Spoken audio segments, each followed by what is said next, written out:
How's it going? In this video, I'm going to be showing off every partner skill that you can unlock and craft before level 13. Some of these are weapons, others are mounts, and some can even be used as gliders. Let's get straight into the first skill. The Palworld workbench can be unlocked at level 6, and the first partner skill is a saddle for Rushoar, which is made with leather, stone, and palladium fragments. As far as an early game mount goes, this is the first pal that can be used with the saddle. The Rushoar only runs slightly faster than my running speed and has an extremely low to the ground jump.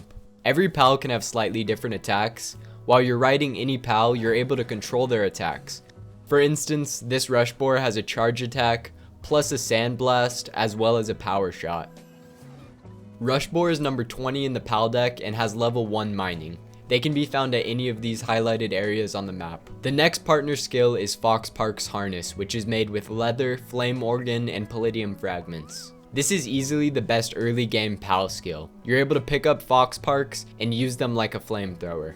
While my pal is a much higher level than these chickens, Foxpark's harness is still extremely useful all the way up until late game. Another piece of this skill, as well as every pal's skill in the game, is how when you have multiple of the same pals in your party, you can switch between them and use the skill again. Here's a clip of Foxparks doing a decent amount of damage, considering that water type pals resist fire damage. Foxparks is number 5 in the pal deck and has level 1 kindling, which can help you create ingots. They can be found at any of these areas on the map. For the Melpaca Saddle, you have to be level 7 and it can be made with leather, wool, and palladium fragments. This pal is quite a bit faster than Rushoar, as well as having a higher jump. If you want to build a saddle early game for a pal, I would 100% wait for the Melpaca Saddle at level 7 compared to building the one for Rushoar at level 6. Melpaca is number 36 in the pal deck and has level 1 farming. They can be found at any of these areas on the map. At level 7, you can unlock Celaray's gloves, which can be made with cloth, pal fluids, and palladium fragments. Unlike the 3 previous pal abilities, the gloves for Celaray require that you don't have that pal out. Instead, it will replace your glider. I would recommend that everyone crafts some sort of pal that turns into a glider. They use less stamina when compared to a parachute or glider. They also move faster and can provide other benefits like the next glider I'll show off further into this video. Just like the parachutes and gliders, you're able to use the grappling hook to give yourself a speed boost with pal gloves as well. Celaray is number 25 in the pal deck and has level 1 watering and transporting. They can be found in any of these highlighted areas on the map.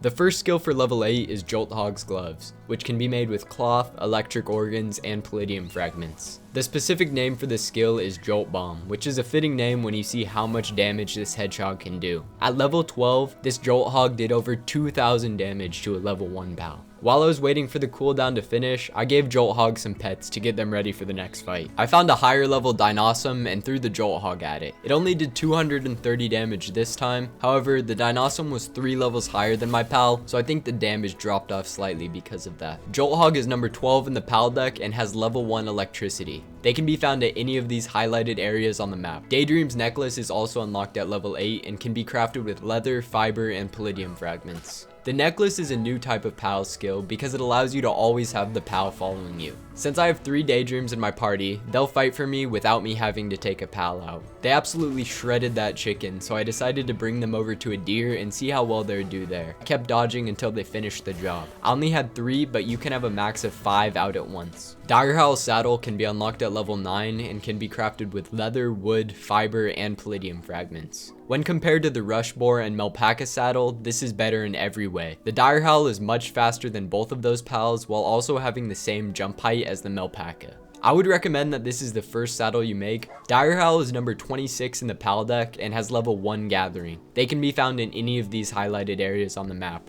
The next pal skill that I unlocked at level 9 is the Killamari gloves. Just like the Celaray gloves, this pal turns into a glider. The main difference between the two is the added bonus from Killamari. Every time that you pull out this pal, it brings you up a little higher. I think that it's worth waiting until you're level 9 to craft these gloves rather than crafting Celaray's gloves at level 7. Just like usual, the grappling hook can also be used to gain massive amounts of speed with the Killamari gloves. The height boost makes this even more broken.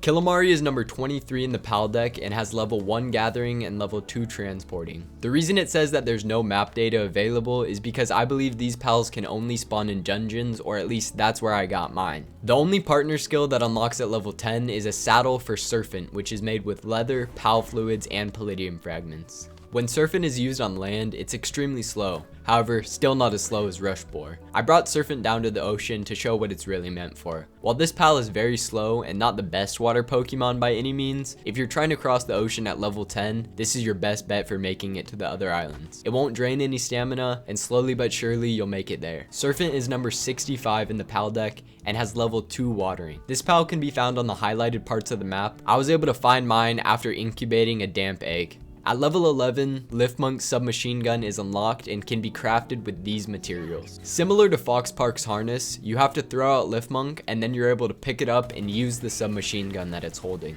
I shredded the deer before getting pushed under the map. This game is still in early access, so there are a lot of glitches. However, this one seemed like it had more to do with the spot that I was standing in than being a glitch with the submachine gun. I was able to throw down Surfent and use the saddle to get out. I waited for the cooldown to reset and then I tried the Lifmunk SMG again. This time it destroyed everything in its path and didn't push me under the map. It also has a great amount of range. Lifmunk is number 4 in the PAL deck with extremely well-rounded level 1 skills. It can be found almost anywhere on the map. Tanzee's assault rifle can be crafted at level 12. Unlike Lifmunk, when you throw down Tanzee and use his skill, he'll start firing a spray of bullets towards any enemies or pals around him. When compared to Lifmunk, this skill is much worse. However, they serve different purposes and are not very similar, so it's not completely fair to compare them. Tanzee is number 8 in the PAL deck with well-rounded level 1 skills. It can be found in any of the highlighted areas on the map. The final partner skill that I'll be covering in this video is the Eikthyrdeer Saddle, which is made with leather, fiber, ingots, horns, and palladium fragments. There's no doubt in my mind that this is the best mount out of Rushoar, Melpaca, and Direwolf. This deer is faster or the same speed as Direwolf, and the attacks this pal has are also very strong. An added bonus with this deer is that he has the ability to double jump, which can help with climbing or to dodge attacks. You can also deal damage while walking over pals. The stone cannon does a ridiculous amount of damage. Looking at the weapons, the best one that I went over were Foxpark's harness, Lifmunk's submachine gun, Jolthog's gloves were also extremely good, and Daedream's necklace was very strong when you have multiple out at once. The best glider that I went over was Killamari's gloves, which can be crafted at level 9, and easily the best saddle that I went over was the deer's, which can be crafted at 12. One bonus tip. The grapple hook can be unlocked at level 12 and can be crafted with an ancient civilization part. The best way to get this as early as possible is by defeating Celaray, who will give you a point to unlock it plus the pieces needed. That was every PAL skill that can be unlocked before level 13. Thank you so much for watching. If you found this video useful or entertaining, consider leaving a like and subscribing. Also leave a comment. I respond to most and read them all. Thank you so much for watching. Enjoy this clip of me flying around with Killamari with infinite stamina. Have a great day. See ya.